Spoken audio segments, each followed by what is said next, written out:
Well, a pleasant evening to you all. This is your girl Amore again with another story with Tanasha Allwood. I kid you not, this lady have a story to tell, and I want you to just pay attention, pay close attention, because this story is so phenomenal that I too have to sit down and listen real well. But first off, we also always welcome you to please, if you have children around, this is not someplace situations where we want to share with our young generations. Not yet, unless you want to, family. But I just feel like we owe you this much to let you know.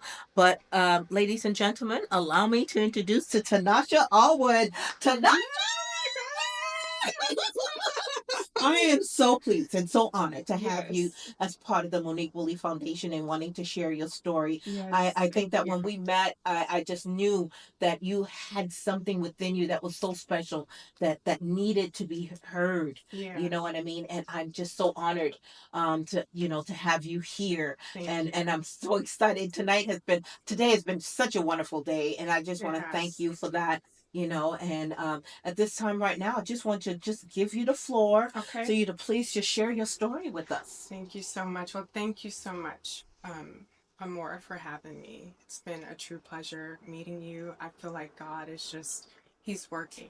Our divine connection from the very first time I talked to you to attending the fourth annual gala, like, it's just been truly, truly amazing. So you inspire me, and I just want to say I love the work that you're doing through the Monique Woolley Foundation. And I'm truly someone who believes in when feeling blue, think yellow.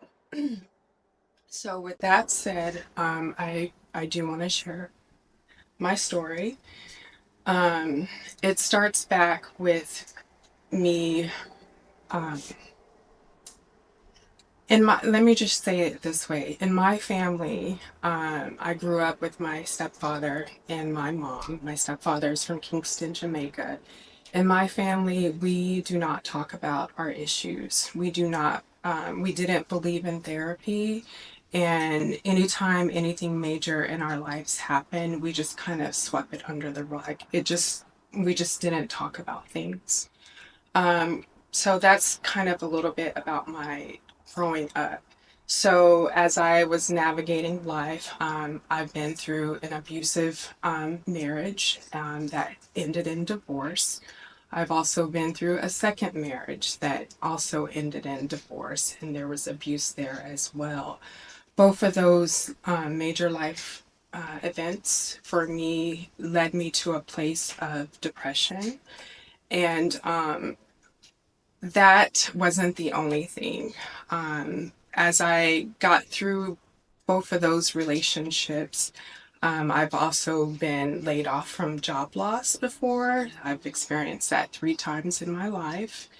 And I've also been through an eviction before. So just major life events have caused me to have to deal with depression.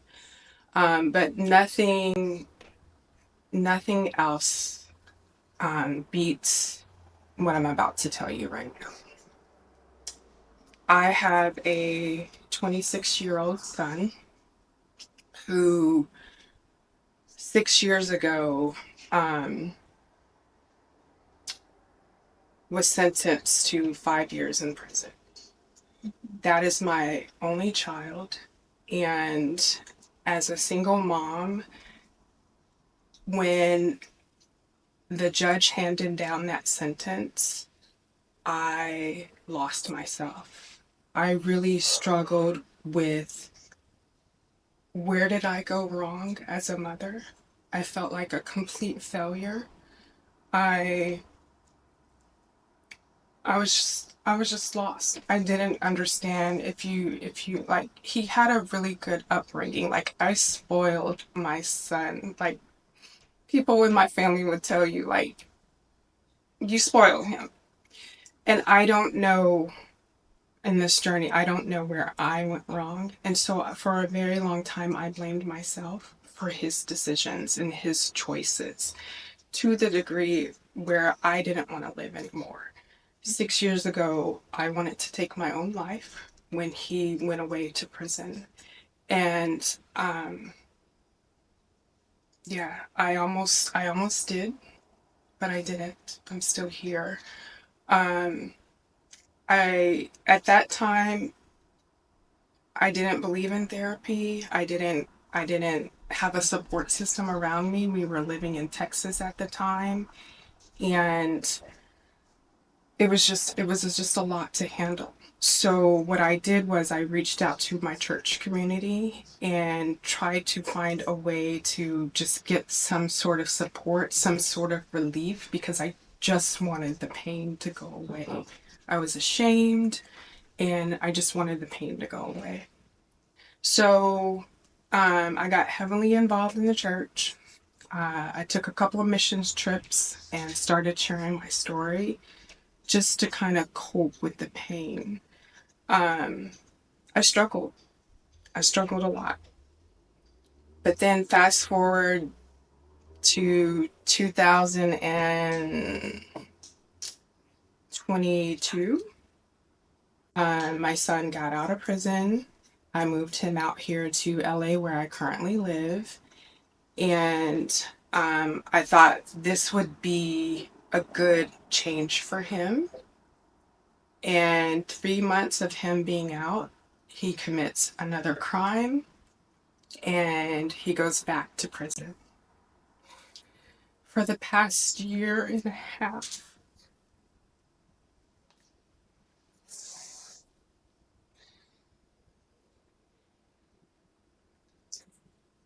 I've been struggling with those thoughts again of not wanting to be here. I remember being at your fourth annual gala, and you have a picture of Monique, and it's on this easel, and I'm just looking at her. I'm like, she is so beautiful. And I wonder, I don't know the story, but I just wondered in that moment, it's like when you're thinking these thoughts and you make that decision to like take your life, it's like I understand that feeling and that pain. And I'm staring at her picture and I'm just like,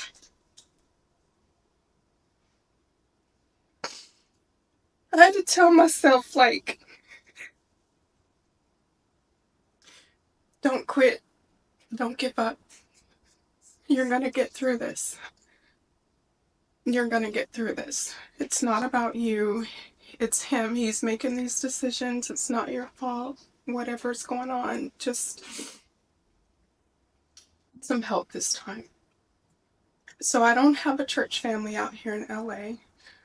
What I do have is I've decided to start taking therapy. I do see a therapist once a week, and I've been seeing her now. Her name's Lisa James. I've been seeing her now for a year. I was determined that this second time around with this stint of being incarcerated, that I'm going to handle this better. And a part of my therapy and trying to get through all of this is sharing my story. It's also being vulnerable. It's also just trying to find new ways to cope.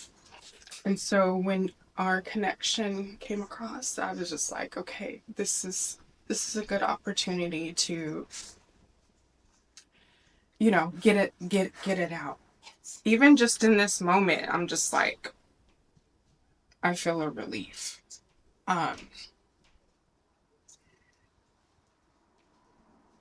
I sit here before you as someone who I struggle every day with with the feelings and the thoughts, but I'm getting the help that I need and I'm starting to share my story and open up about what I'm going through. So I just wanted to say I love the work that you're doing, and however I can be a part of it and help support, I want to do that. Even if I just inspire one person, I want single moms especially to know that they're not alone and that you matter, and you don't have to beat yourself up. It's not your fault. You don't have to be ashamed. You don't have to feel guilty. You don't have to do any of those things. You are enough and you will get through this. Amen. Amen. Amen. So, well, I commend you. Thank you. And I thank you for sharing your story. Thank you. And it's only the beginning. Okay. We like little computers. When you download, okay, now you can get more information.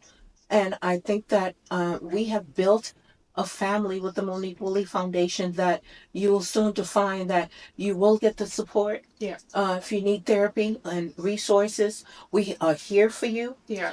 One thing we don't want you to think that you're ever alone. Okay, I for one, you have my number. I'm only one phone call away, for prayer, for grieving, for anything that it is that you need to let you know that you are worthy because what you've gone through, okay, is not for you. It's for someone else. It's for that someone else. And your son, he's going to be okay. You know, we made some decisions, and um, I know that my son have made some decisions, and he had paid the price, but he's out and making a better life for himself. And in God's timing, he's going to be okay. He is going to be okay, and I trust it. I'm feeling your pain right now, but it's okay. Those tears that you're tearing, okay, that's just to cleanse the heart, baby. Because let me tell you, we got a God that we serve, that He is on the throne. He's still in the miracle business, and He's not playing about His children. Okay, you are blood bought. You are here for a purpose, and that purpose is for you to live and to serve. Okay, it's a law of attraction. You give and it be given unto you. Okay, you gave your whole heart to your son. Okay, but he made some decisions, but guess what? But he's still God's child. Yeah. Okay, so you got to give it to God, not just one piece, because it's like a puzzle. If you're gonna give the pieces, give it all to him so he can make the complete puzzle. Right. So even if you keep one piece, he can't fix it. You know, we got to step out of faith and understand where we are.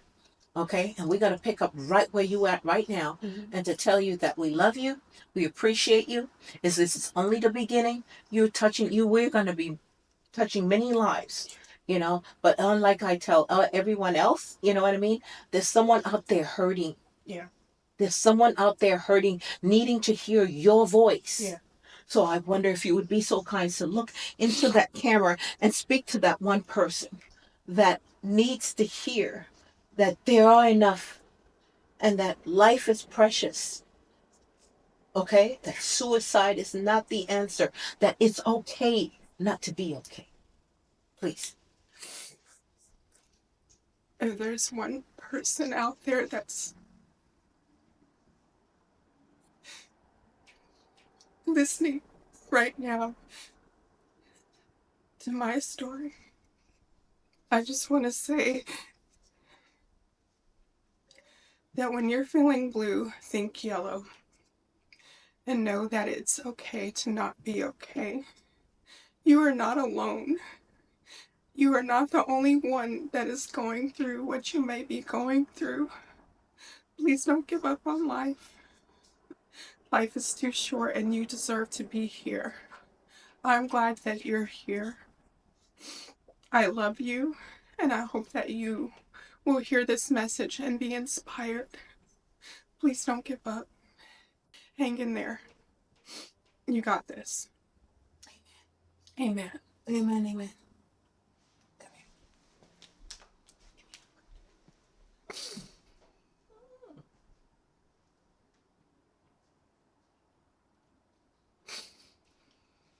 It's gonna be okay. It's gonna be okay. Mm. God is so amazing. When I met you, I told you that this is gonna be a divine connection, and it is.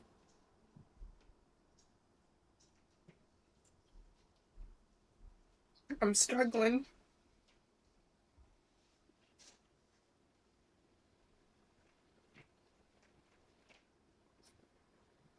It's gonna be okay. Because you're not alone. You're not alone. It's gonna be okay. One day at a time. Sometimes it's gonna be seconds at a time.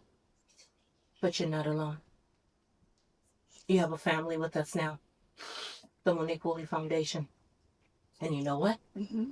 Let me tell you, from now on, you're going to see butterflies.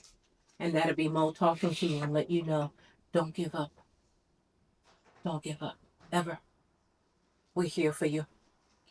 I'm only one phone call away. Whatever you need, if we can provide, we will do so. Okay? Thank you. All right, guys.